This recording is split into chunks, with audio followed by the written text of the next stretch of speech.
पिछले साल करीब 1 लाख बच्चों ने CSI नेट लाइफ साइंस का फॉर्म भरा था और उसमें से 95% बच्चे फेल हो गए। और एक सच बताऊं, उन 95 बच्चों के फेल होने का सबसे बड़ा रीज़न यही था कि उन्होंने मेहनत नहीं की। उनकी नाकामी के पीछे थी सिर्फ और सिर्फ एक गलती। जब आप प्रिपरेशन शुरू करते हो तो सबसे पहले एनटीए की वेबसाइट से सिलेबस डाउनलोड करते हो।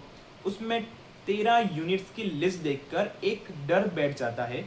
फिर लाइब्रेरी में देखते हो कि आपका एक दोस्त यूनिट 9 के नोट्स बना रहा है, दूसरा यूनिट 11 के नोट्स पढ़ रहा है। वहाँ दिमाग में एक फोमो क्रिएट होता है और आप पैनिक में आकर एक साथ सारी की सारी 13 की 13 यूनिट कवर टू कवर करने बैठ जाते हो। अगर आप भी CSI नेट में 100% सिलेबस कवर करने की कोशिश कर रहे हो ना, तो किसी ब्लैंक पेपर पर लिख लो, आप एग्ज़ाम हॉल में कुछ भी ठीक से रिकॉल नहीं कर पाओगे। आज इस वीडियो में मैं अपने ऑल इंडिया रैंक के एक्सपीरियंस से आपको एनटीए के पेपर डिज़ाइन का एक ऐसा सीक्रेट बताने वाला हूँ जो प्रूव कर देगा कि 100% सिलेबस कवर करना एक्चुअल में एक फेल होने का फॉर्मूला है। और मैं बताऊंगा कि कैसे सिर्फ 70% सिलेबस को स्मार्टली पढ़कर आप टॉप 1% में आ सकते हो। पूरा ध्यान इस वीडियो में रखना, क्योंकि आज ये वीडियो आपके दिमाग से प्रिपरेशन का सबसे बड़ा बोझ उतारने वाली है। आपने कभी CSI नेट का एग्जाम पैटर्न ढंग से दिमाग से बैठकर एनालाइज किया है? लाइफ साइंस का पेपर कोई ऑर्डिनरी जनरल नॉलेज का एग्जाम नहीं है जहां आपको सब कुछ आना चाहिए।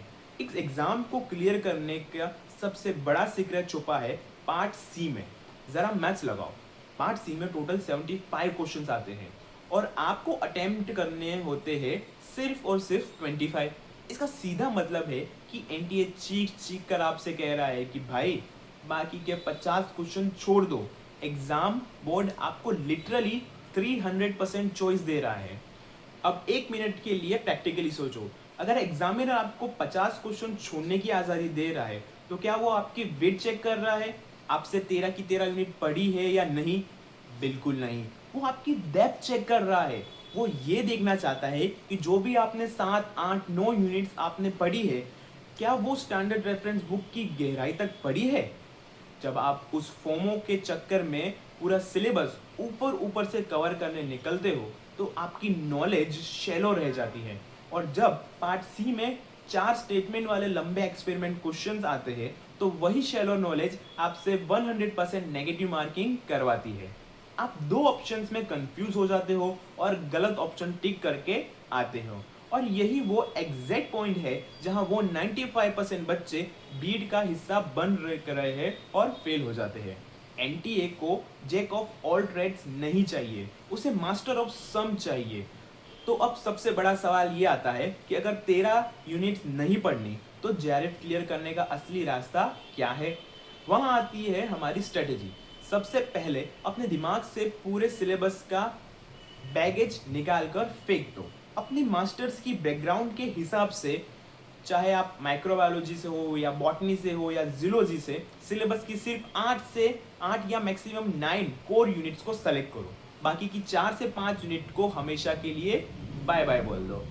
अब इन 8 यूनिट्स में कुछ हाई यील्ड्स, सबसे ज़्यादा मार्क्स देने वाली यूनिट्स ज़रूर होनी चाहिए, जैसे unit 1, unit 2, unit 3, unit 4, unit 8 और सबसे इम्पोर्टेंट यूनिट 13। ये CSIR का हार्ट है, इसके बिना पेपर नहीं बनता है। इस रूल का मतलब यह है कि जो 4-5 यूनिट्स आपने छोड़ दी है, उसका अगर एग्जाम में सबसे आसान सवाल भी आ जाए तो आपको उन्हें देखकर रोना नहीं है, पर जो 8 यूनिट्स आपने सेलेक्ट की है उन्हें उतनी गहराई से डेप्थ में पढ़ना है कि 8 यूनिट से एनटीए चाहे कितना भी मुश्किल से क्वेश्चन बना दे, आपसे गलत नहीं होना चाहिए। अगर यूनिट 3 के क्वेश्चन वॉटसन जैसे स्टैंडर्ड रेफरेंस बुक की किसी भी लाइन से भी उठकर आ जाए तो आपका कॉन्सेप्ट इतना क्लियर होना चाहिए कि आप वहां से उस ऑप्शन को आराम से टिक कर लो। आपको सब कुछ नहीं आना चाहिए, पर जो आता है उसमें एनटीए आपको हरा ना पाए। ये होनी चाहिए आपकी स्ट्रेटेजी और इससे ही आपका गेम प्लान बनना चाहिए और आप इसी से आप जेआरएफ क्लियर कर पाओगे। आपने प्रिपरेशन के वक्त 8 यूनिट मास्टर तो कर ली, पर असली टेस्ट हॉल के उस 3 घंटे के प्रेशर में होता है, क्योंकि वहाँ आपका दिमाग आपसे एक खेल खेलेगा जिसे कहते हैं द ईगो ट्रैप।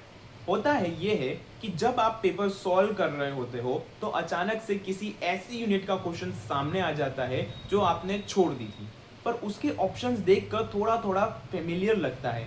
वहाँ दिमाग तुरंत लालच कर देता है, चल एक तुक्का मार देता हूँ, शायद ठीक हो जाए या फिर आंसर सही हो जाए।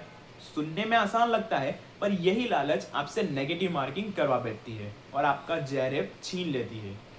जो छोड़ दिया सो छोड़ दिया। एग्जाम हॉल में क्वेश्चन को इग्नोर करने की हिम्मत होनी बहुत ज़्यादा ज़रूरी है। इस ईगो ट्रैप से बचने के लिए मैं अपने स्टूडेंट्स को एक बहुत पावरफुल ट्रिक सिखाता हूँ, द फर्स्ट 15 मिनट हैक। जैसे ही आप पार्ट सी पर आते हो, पहले 15 मिनट आंसर्स निकालने में मत लगाओ। उन 15 मिनट में सिर्फ और सिर्फ फिल्टरिंग करो।